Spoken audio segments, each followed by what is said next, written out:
నమస్తే friends, welcome to Ratnam life style. ఈరోజు పిల్లలు మనం కూడా ఎంతో ఇష్టపడే పానీపూరి రెసిపీ ఎలా చేయాలో చూద్దాం. పిల్లలకి ఈవినింగ్ స్నాక్స్ కింద ఎంతో బాగా ఇష్టపడతారు కనుక ఇది మనం అన్నీ రెడీ చేసుకుని ఎలా చేసుకోవాలో చూద్దాం. పూరి మనం ముందుగా ఎలా చేయాలో దీంట్లో చెప్పట్లేదు, కాకపోతే ముందుగా చేసి పెట్టుకున్నాం అన్నమాట. ఇవి పూరీలు ఎండాకాలంలో మనం గోధుమ పిండితో కానీ మైదా పిండితో కానీ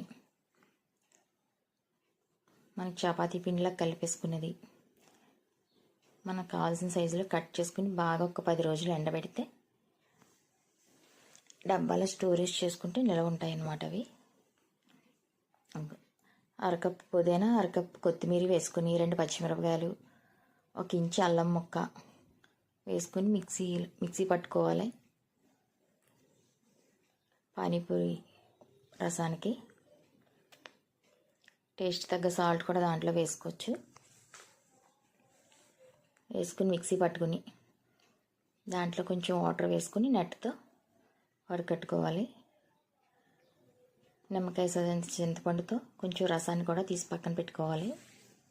మనకి దీంట్లో వేసుకుని అది ఇది కలిపి వడగడితే రెండు బాగుంటుందన్నమాట. వాటర్ ఇంది కనుక అది చింతపండు రసం అది మనం చేసుకున్న క్వాలిటీకి నిమ్మకాయ సైజంత చింతపండు వేసాం దీంట్లో. మొత్తం రెండు కలిపి ఇదిగో పానీపూరి రసం. దీంట్లో ఒక చెక్క నిమ్మరసాన్ని కూడా పిండుకోవాలి. ఒక చెక్క నిమ్మరసం, 2 స్పూన్లు పంచదార కూడా వేసుకోవాలి స్వీట్నెస్ కోసం. వేసుకుని ఒకసారి కలిపేసుకుని పక్కన పెట్టుకుని పానీపూరి రసాన్ని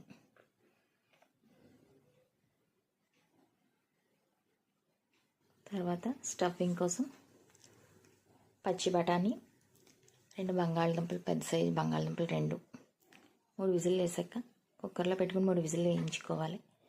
మెత్తగా ఉడికిపోతాయి అన్నమాట. ఇదిగో తొక్కు తీసేసుకుని బౌల్లో వేసుకుని టేస్ట్ తగ్గ సాల్ట్, 1 స్పూన్ కారం, 1/2 టీ స్పూన్ చాట్ మసాలా వేసుకుని బాగా మెత్తగా చేసి పక్కకు పెట్టుకోవాలి. ఇది కూడా దీంట్లోకి ఒక 2 ఉల్లిపాయలు, పెద్ద ఉల్లిపాయలు అయితే 2 ఉల్లిపాయలు చిన్న ముక్కల కింద కట్ చేసుకోవాలి. పెద్ద ఉల్లిపాయలు స్టఫింగ్కి అది కూడా మొత్తం అంతా ఇలా కలిపేసుకుని బాగా మెత్తగా లాస్ట్లో కొంచెం కొత్తిమీర వేసి